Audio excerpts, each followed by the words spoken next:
No one saw this coming. Not Elon Musk.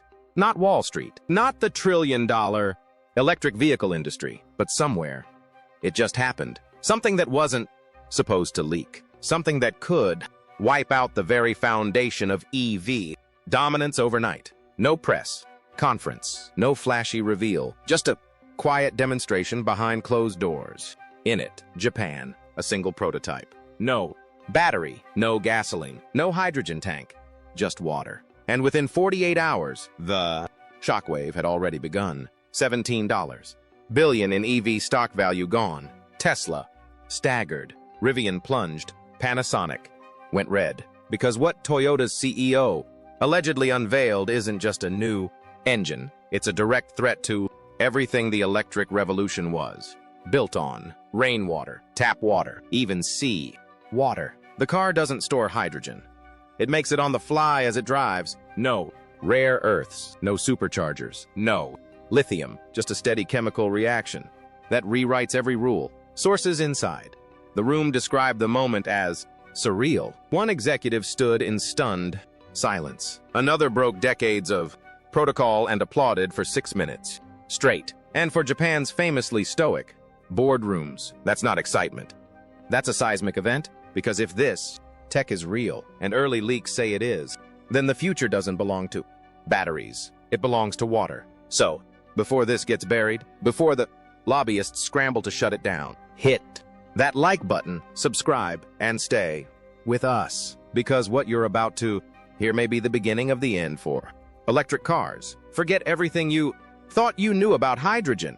This isn't the My 2.0. That car used fuel, cells, a separate tank, and complex pressurization.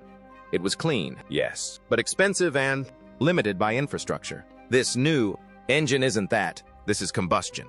Toyota has figured out how to burn hydrogen directly inside an internal combustion engine using a modified chamber that can handle temperatures above 2,000 degrees Celsius. The result, a roaring, high-performance engine that produces only one byproduct, steam. But here's the truly radical part. The engine doesn't store hydrogen. It makes it.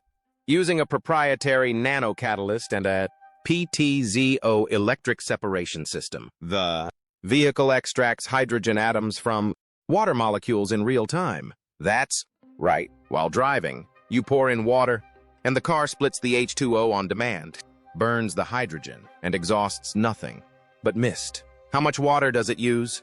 Around 5 liters per 100 kilometers. No battery fires, no grid overload, no rare earth metals, just water. And yes, Toyota says that includes salt water. There's no need for ultra-pure lab fluid. You could theoretically refill from a rain barrel or a river. So why haven't we heard about this until now? Because this engine is not new. In fact, Toyota started building it 17 years ago under a top-secret program called Project H2X.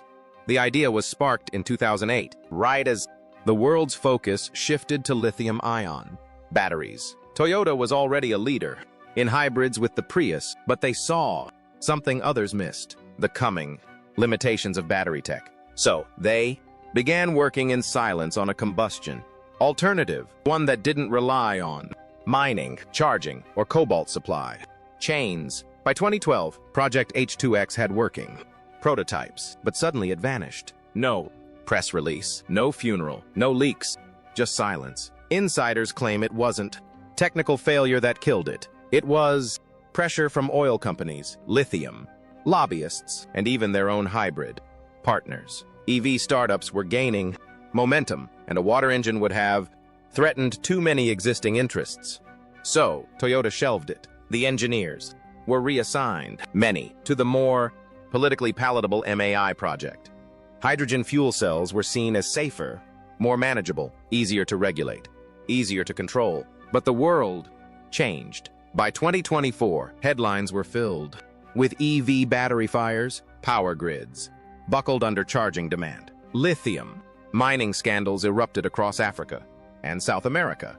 And suddenly, Toyota's board saw something they hadn't seen in a decade: an opportunity. Project H2X was revived in early 2025, and this time they weren't starting from scratch. They dug up the prototypes, 3 vehicles locked away in a temperature-controlled vault in IG Prefecture, updated with modern components. The new test bed hit the road within 5 months. And what it delivered shocked even the engineers who built it. The vehicle accelerates from 0 to 60 in 3 seconds, faster than a Prius Prime and on par with many EVs. Its top speed is 180 kilometers per hour with no torque drop on uphill climbs. Range, jaw-dropping 760 kilometers on a single 50 liters water fill. And the refueling process, no $2 million hydrogen station, no electric charger, just a garden hose. You connect it to the onboard port, flip a switch, and in less than 3 minutes, the tank is full. And unlike EVs, you don't need to wait hours for a recharge. There's no range anxiety. There's no battery degradation over time. Even more shocking, maintenance is simpler than on a gasoline engine. Toyota's engineers claim wear and tear rates are 42% lower than comparable combustion engines. Why? Because water vapor is the only exhaust. There's no carbon buildup, no soot, and significantly less heat stress on internal components. What started as a buried science project from the 2000s may now be the biggest existential threat the EV industry has ever faced. And what happens next could send shock waves through every car maker, every miner, every battery startup on Earth.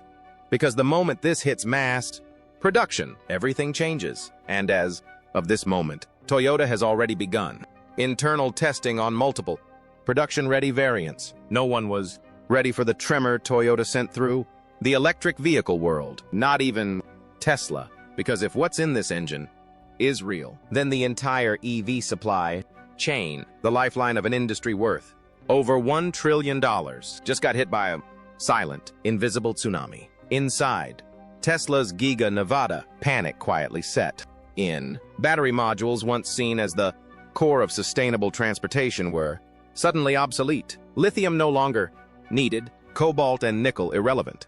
That $4 billion Panasonic battery plant in Kansas, a ticking time bomb of stranded capital. Executives from Lucid, Rivian, and even legacy titans like GM were reportedly summoned into closed-door meetings less than 24 hours after the prototype leak. The whispers were the same in every boardroom. If this water engine is real, we're done. It wasn't just the materials. It was the infrastructure, thousands of charging stations across the U.S., the entire supercharger network, rendered unnecessary. Recycling startups that bet their futures on dead lithium cells were already slashing staff. They saw the writing on the wall. You don't recycle what you don't use. And just as the industry began to comprehend the technological quake, the numbers started trickling in. This wasn't some sci-fi prototype requiring rare earth elements and platinum-lined fuel cells. The total engine cost, $1,320, less than 1/3 the cost of a standard EV drivetrain. No onboard battery banks, no high voltage inverters, just a small water tank, hydrogen separator, a PTZ to electric converter, and a supercapacitor the size of a lunchbox. The operating cost, a staggering 0.8 cents per mile. That's not a typo. Compare that to the 3.2 cents per mile for most EVs, already far cheaper than gas, and the economics just went nuclear. Even factoring in full vehicle production and energy sourcing, the lifetime emissions of this water-powered car came in 78% lower than the greenest Tesla, including manufacturing. And then came the kicker. Break-even point. 4 years. That's how fast an average user would recover the entire premium through fuel savings. After that, it's nearly free transportation indefinitely. So, what kind of magic was buried inside this thing? At its core is something that engineers once called impossible, a piezoelectric ultrasonicator. Using high-frequency mechanical vibrations, it splits water molecules instantly into hydrogen and oxygen on demand. Not stored, not compressed, not explosive. The hydrogen feeds a small combustion chamber while oxygen is expelled or reabsorbed. The energy is buffered not by a lithium-ion pack but by a dense supercapacitor array that stabilizes current and recharges from the car's own kinetic motion. Cold start verified at -22 degrees Celsius, meaning it works in winter. Emissions lab verified trace oxygen and water droplets. That's it. No NOx. No CO2. No smog. The tailpipe steam on a cold morning is the only clue that anything is even running. And perhaps most critically, there's no hydrogen tank, no compression, no fire risk. The engine generates what it needs as it drives, like a portable power plant that runs on water and air. So why isn't the world cheering? Because some very powerful people are furious. Within 48 hours of the leak, European Union regulators reportedly issued an internal directive to review all synthetic fuel and alternative hydrogen standards. Translation: find a way to discredit it.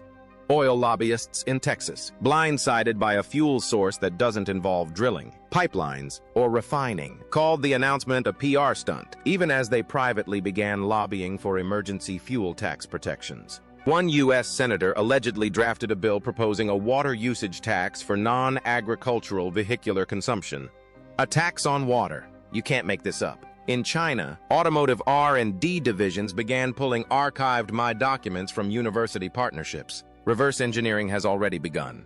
Japan's Ministry of Economy was reportedly warned that intellectual theft is now inevitable. As the news spread, Tesla made a shocking move, suspending all upgrades to the Cybertruck drivetrain.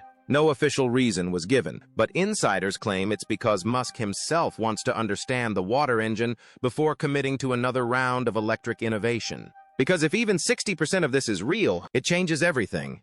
Toyota isn't just threatening the EV market, it's threatening the geopolitical foundation of the energy economy. No lithium, no rare earths, no grid dependence, just water. That one word is enough to cause panic across industries, continents, and ideologies, because water isn't controlled. It can't be privatized. It can't be fracked. And when technology makes it the fuel source of the future, you don't just disrupt energy, you rewrite civilization.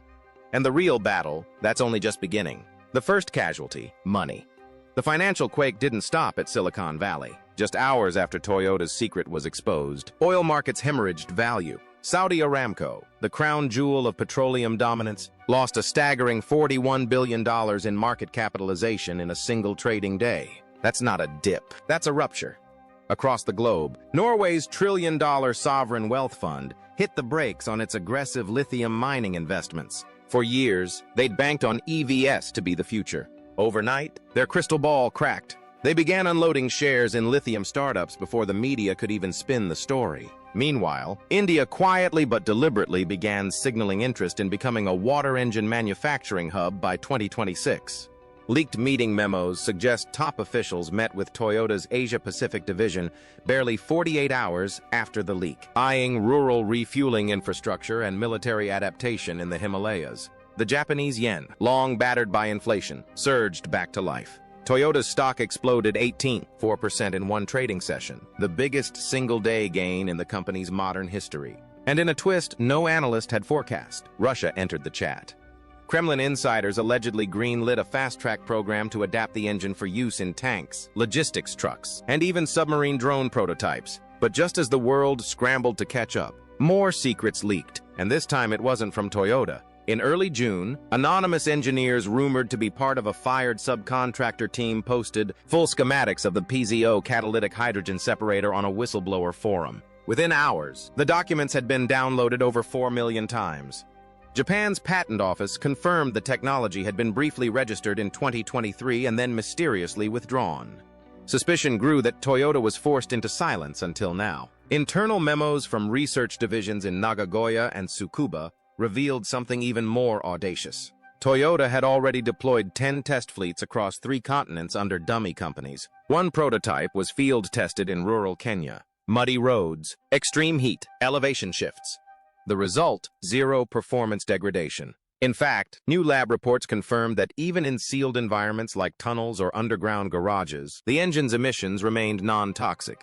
Just water vapor and trace oxygen. No carbon dioxide, no nitrogen oxides, no soot, not even residual hydrogen. It was so clean you could technically breathe the exhaust. But not everything is perfect. And now the red flags are starting to ripple through the system. Water. Yes, water could become the new oil. In regions already battling drought like California or parts of sub-Saharan Africa, experts warn that localized fuel demand could overwhelm municipal supplies. We're entering uncharted territory where geopolitical tensions could emerge over who gets to fuel their cars and with whose water. That's not all. The engine's core system requires corrosion-resistant alloys, bumping up initial manufacturing costs by an estimated 15%. Some metals used aren't rare, but they are niche, and the global supply chain isn't ready. Insurance agencies are reportedly baffled. One source claims that underwriters can't categorize the engine under EV, ICE, or even hydrogen fuel cell classes. It's a regulatory no man's land. Municipal governments may even begin to cap daily water usage for public fueling stations to avoid pressure on their grids.